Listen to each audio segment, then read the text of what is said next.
Va ora in onda Centro Ronchi. Buongiorno Francesco, a te la linea. Grazie Natalia, buongiorno ai nostri radioascoltatori, buon sabato, buona domenica, per domani ovviamente, e io mi sono trasferito da più a nord dell'Adriatico, nella zona di Porto Recanati, da cui abbiamo trasmesso settimana scorsa, siamo passati un po' più a sud in una bellissima città, Pescara, in occasione di un convegno, e nella pausa del convegno ci sono i nostri radioascoltatori. Un abbraccio a loro, grandissimo a Tina, grandissimo a Matteo e alla nostra freschissima voce Natalia. Dunque, Pescara. Pescara è una città che nasce agli inizi del secolo scorso, proprio nel periodo di tempo del quale stiamo trattando noi, tra quello in cui viene posto il seme di argomentativo della che cos'è e come può svilupparsi la democrazia. E abbiamo detto è compreso fra questi due monumenti. Da un lato la enciclica Rerum Novarum, con la successiva 40° anno, e dall'altro la Mater et Magistra, dall'altro lato la Magnifica Humanitas di Leone XIV. È un arco di tempo di pensiero che ha avuto delle interruzioni, ha avuto dei ripensamenti, è tornato indietro, ma che va avanti da quel che vediamo. Ora, questo periodo coincide, diciamo che è vissuto con la nascita e con l'evoluzione di una città come Pescara. Lo dico per rappresentare così visivamente quello che è un po' accaduto anche sul piano dell'attuazione pratica e del pensiero. Pescara nasce, ripeto, agli inizi del secolo scorso, nasce dall'unione di due cittadine, Pescara da un lato, posta a sud del fiume Pescara, dove c'è il porto, il fiume che sbocca nel mare, dà luogo a un porto di pescherecci, e a nord Castellammare. Pescara più storico, più antico, però anche urbanisticamente bloccato dall'esistenza delle fortezze del XV-XVI secolo, il Castellammare più libera, e più libera anche urbanisticamente. E che cosa avviene in questo periodo? In questo periodo, sotto il profilo artistico, oltre a nascere una città che è pur sempre separata da un fiume, collegato da un ponte che viene costruito anni dopo, però questa città diventa, sotto il profilo artistico, la capitale del Liberty, cioè è la più bella città italiana, era Liberty, la novità, l'arte del Novecento, che ha ospice anche il fatto che qui è nato Gabriele D'Annunzio, diventa il simbolo di una tendenza artistica e quindi di un'evoluzione, di un pensiero che parte dall'inizio del Novecento, è una novità assoluta, si impianta e visivamente è il Liberty. Bene, ville stupende, costruzioni splendide, ma veramente splendide, quelle che sono rimaste sono veramente un qualcosa di spettacolare. Però cosa succede? Seconda guerra mondiale, e alla fine di agosto del 1944 Pescara viene bombardata. Viene bombardata in uno di quei bombardamenti americani, tra l'altro, che non sono bombardamenti militari, sono per terrorizzare e ammazzare la popolazione. Ed è quello che è avvenuto durante la seconda guerra mondiale, è quello che sta avvenendo ancora adesso mica da parte degli americani, questa volta da parte dei russi. Cambia niente.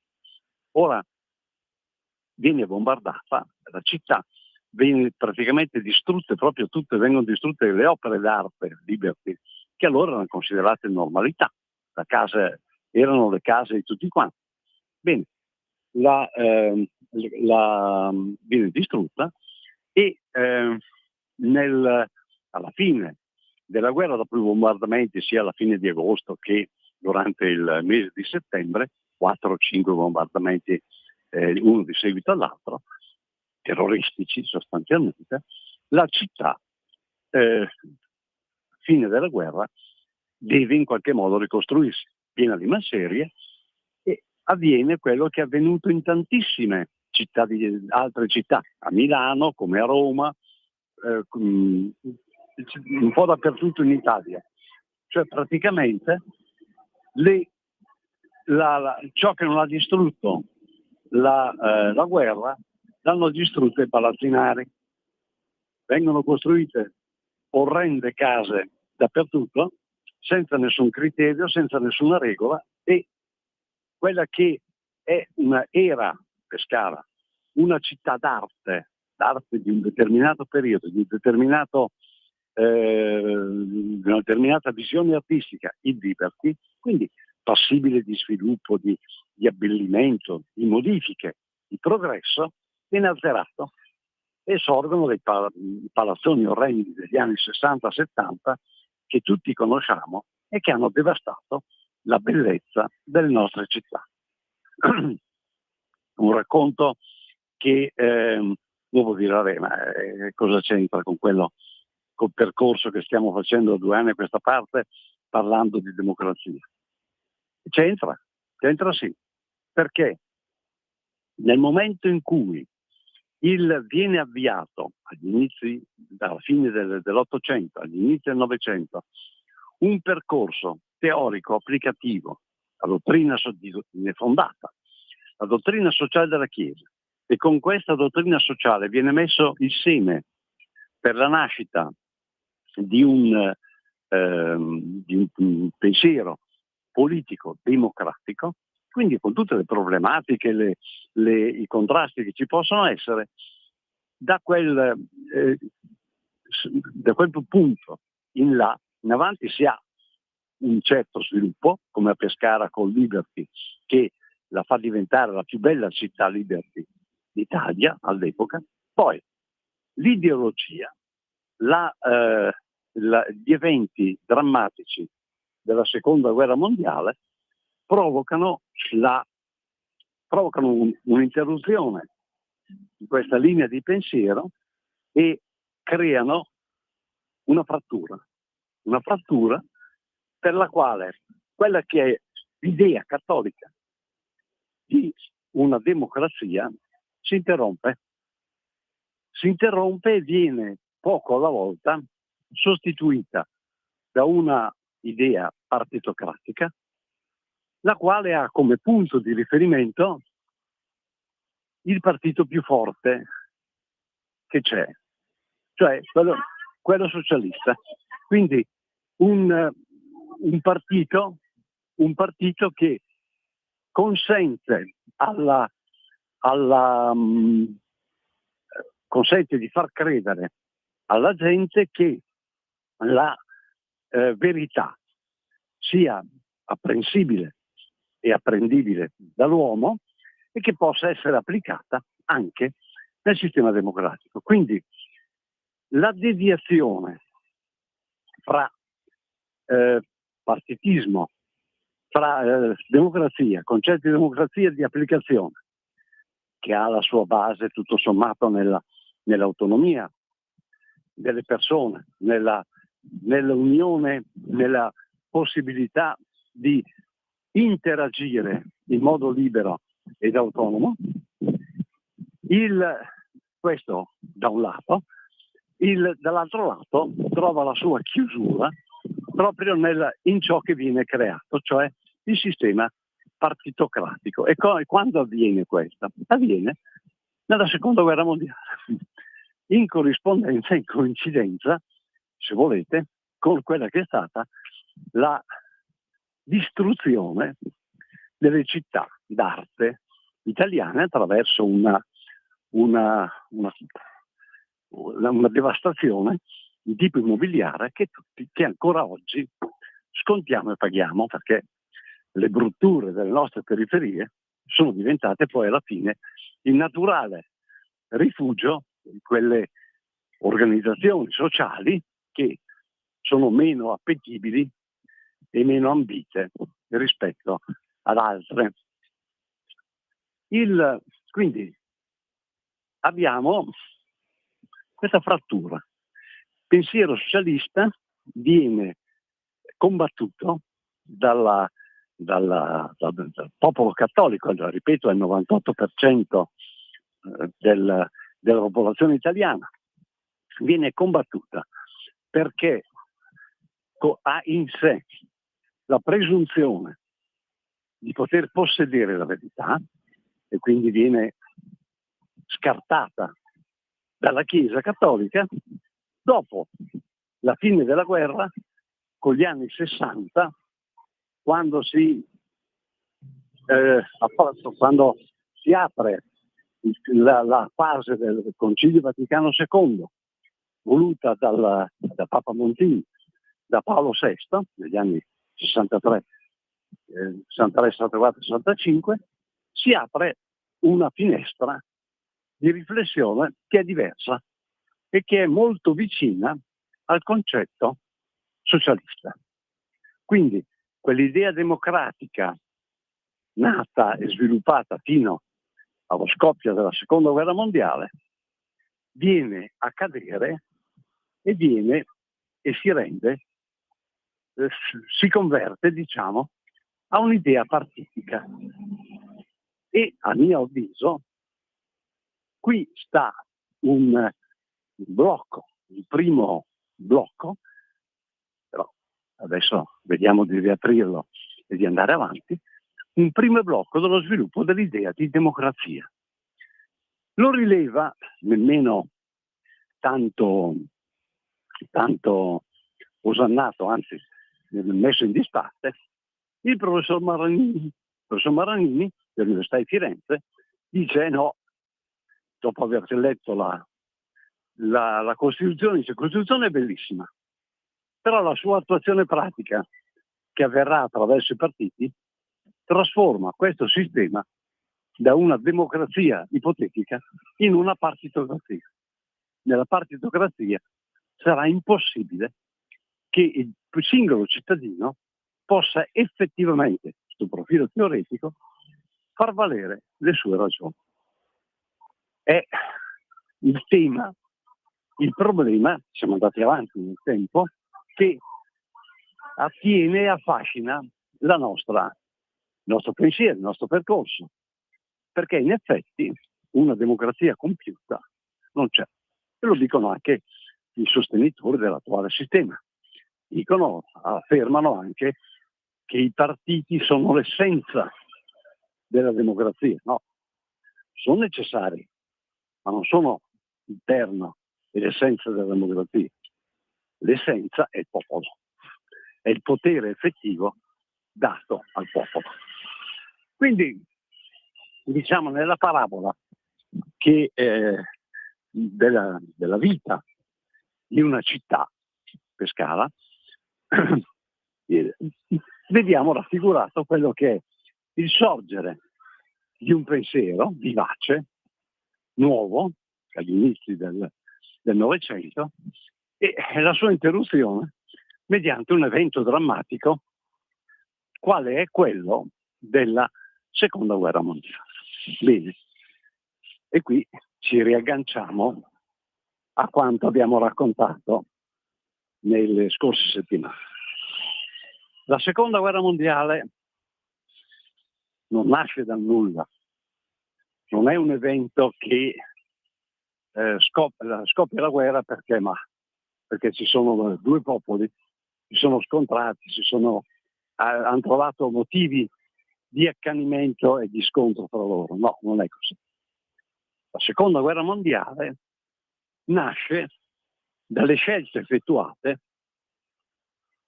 durante la la pace di Versailles, della Prima Guerra Mondiale. Quindi la Seconda Guerra Mondiale non è altro che il proseguimento della Prima Guerra Mondiale, in cui sostanzialmente le monarchie, gli imperi, i sovrani assoluti allora presenti sulla scena politica hanno deciso che attraverso, a mio avviso, per carità, stanti le circostanze piuttosto agitate dell'epoca, hanno deciso di far fare un bel bagno di sangue alle rispettive popolazioni per calmarne i bollori. Siamo in guerra, come sempre, la gente si ammazza, per un po' stanno buoni, stanno calmi. Questo è più o meno il disegno di questi sovrani, che sono tali per grazia di Dio, soprattutto secondo loro, e poi anche per volontà della nazione. In realtà non si sa bene chi li volesse, però è così che recitano. Quindi, nel momento in cui si crea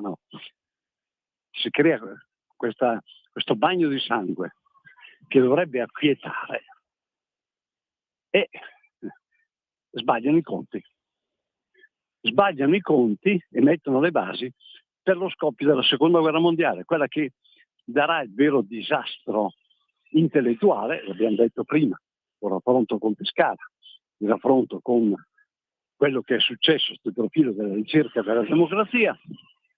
Il bagno di sangue non basta. Il bagno di sangue, dopo la fine della Prima Guerra Mondiale, dà luogo a una situazione in cui c'è chi, i socialisti puri e duri, vogliono azzerare la proprietà, i padroni cosiddetti, i potenti, ma soprattutto i padroni, gli industriali, i commercianti, e dall'altro lato chi invece dice, vabbè, anche questi qui che lavorano, che hanno industrie, che svolgono attività, sono una ricchezza per il popolo.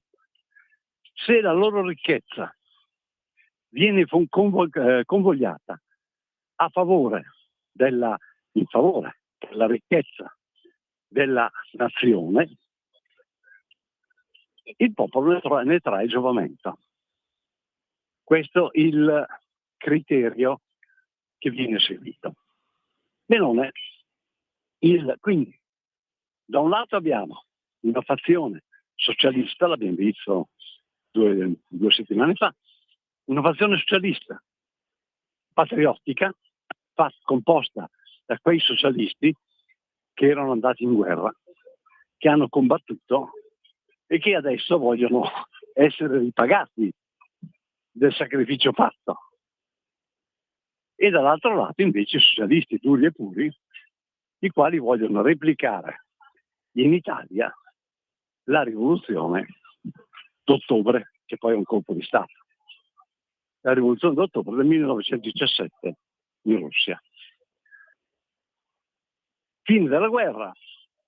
Quindi ci sono queste due interpretazioni del socialismo e, abbiamo detto l'ultima volta, l'interpretazione del socialismo fascista, cioè quella del socialismo patriottico, non ha una teoria che giustifichi la sua posizione, che invece il socialismo classico, radicale, sostiene. Che comunque là c'è una teoria, qui no.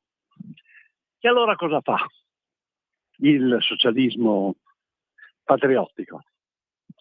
Va a pescare nelle teorie espresse anche con quella piccolo seme di natura democratica espresse dalla dottrina sociale della Chiesa.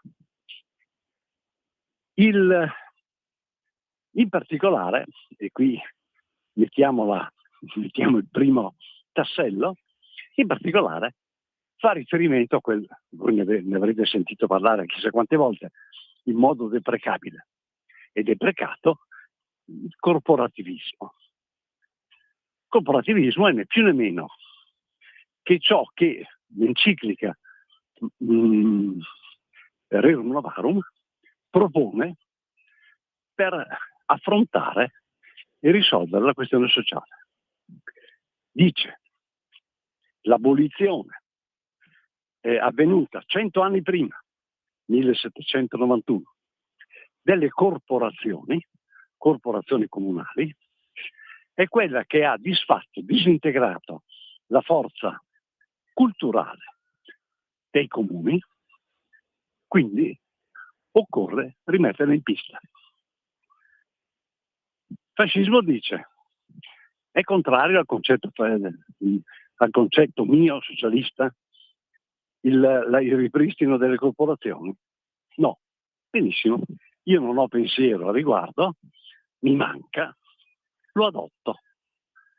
E così come in particolare adotta la ripresa delle corporazioni, così tende ad adottare altri principi espressi nel frattempo dalla Chiesa Cattolica. In primo luogo il principio di sussidiarietà. Principio di sussidiarietà che funziona direttamente in relazione all'autonomia, al federalismo, ma che come tale allora non viene preso in considerazione per il fatto che l'autonomia e il federalismo sono sistemi precipui della Confederazione Elvetica. Confederazione Elvetica che è calvinista. Quindi non si può parlare di autonomia e federalismo perché è il modo con cui è organizzata una società che non è cattolica, ma è di una confessione cristiana diversa. Pensate quali sono gli intrecci che vengono fuori. Allora, non si può adottare quel criterio, e non potendosi adottare si dice: prendiamo così com'è il principio di sussidiarietà, che recita e dice una cosa che apparentemente è molto semplice, cioè non faccia l'ente più grande ciò che può essere fatto dall'ente più piccolo, perché l'ente più piccolo è quello che è preposto a quel determinato problema, è lui che deve trovare la soluzione e che non deve essere demandata a chi, essendo più in alto, è comunque non competente. Cioè, giudica di fatto non competente l'ente più grande nel momento in cui supera le competenze specifiche dell'ente più piccolo. Voi capite che in uno Stato, allora c'era ancora il re, quindi in uno Stato monarchico, l'introduzione di un principio del genere è oggettivamente rivoluzionaria. È rivoluzionaria, è un qualcosa di completamente nuovo che sovverte e scavalca ogni tipo di interpretazione, di possibile applicazione, e apre la possibilità di discutere effettivamente di democrazia. Cioè, se una determinata competenza è, faccio un esempio, della famiglia, l'ingerenza dello Stato nelle competenze della famiglia è indebita. Lo Stato non è competente. Quindi competente è responsabile, è il soggetto, è la persona. Quindi si introduce quel concetto personalistico che l'idea del sovrano assoluto assolutamente esclude, perché quello è un servo, è un suddito, non è persona, o comunque lo è meno di quello dovrebbe essere. L'introduzione di questo principio, adottato dai socialisti patriottici, è rivoluzionaria. Ed è rivoluzionaria e adesso, e questo spiega anche il perché, della iniziale simpatia del mondo cattolico per il fascismo. Perché gli elementi base del Rerum Novarum e della nuova dottrina sociale della Chiesa sono comunque recepiti da un socialismo patriottico che principi non ne ha, che è scoperto sotto tale lato e li assume, se li tira a casa e in qualche modo cerca di attuarsi.